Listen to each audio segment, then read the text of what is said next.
I've never understood why everybody does not feel an obligation to read one book on the Holocaust. It will change your life. To realize what happened in Europe, engineered by one of the most sophisticated societies in the history of the world,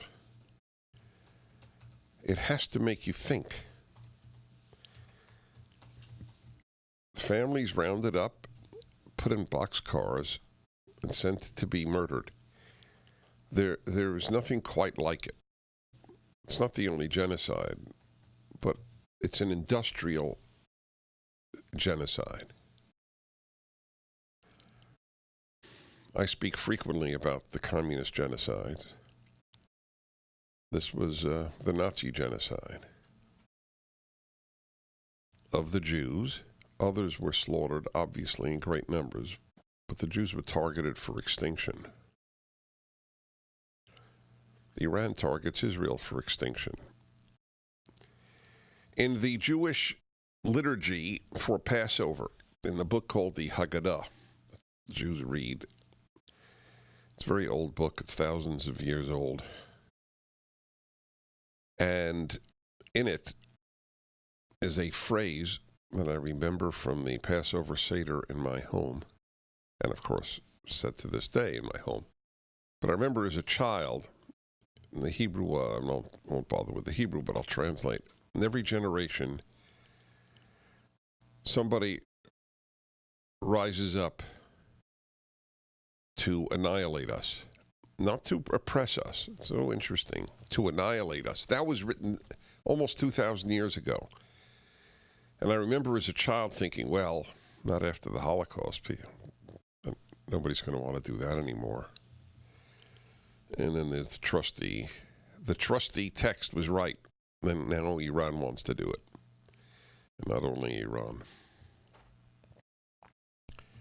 75 years ago, President Eisenhower, then General Eisenhower, to his great credit, said, take pictures. People won't believe if we don't have pictures. I have a particular loathing for the Holocaust deniers. They're among the lowest of the low. There are really gradations. You know, I've always said there are gradations of sin. That's about as low as you can get. You're slaughtered and tortured and gassed and butchered and raped. But then somebody says, no, it didn't happen. It's the most documented event probably in history.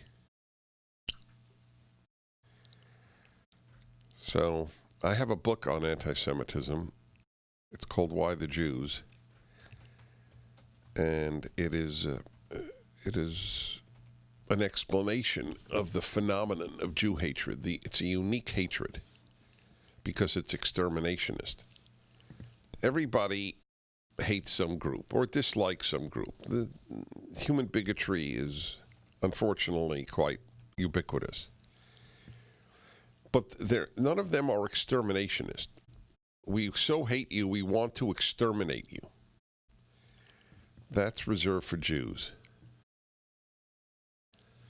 And I believe ultimately it comes from Sinai and the Bible. And I believe that there's a God element to it. Ernest von Enhag may have written the most persuasive explanation of the Jews that I've ever read, and it's a very brief book, and he's a non-Jew. He wrote for National Review. He's a brilliant man. Ernest von den Haag, H-A-A-G. The Jewish Mystique. Jews brought a judging world into the world, and they've never been forgiven for it. He's not the only one to say it, but he said it really well.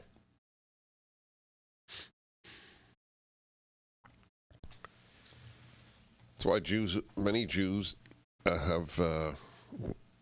have left Judaism entirely have become anti-Jewish themselves. Trotsky was an example. And there are others whose names I will not mention at this time because I don't want to get into politics.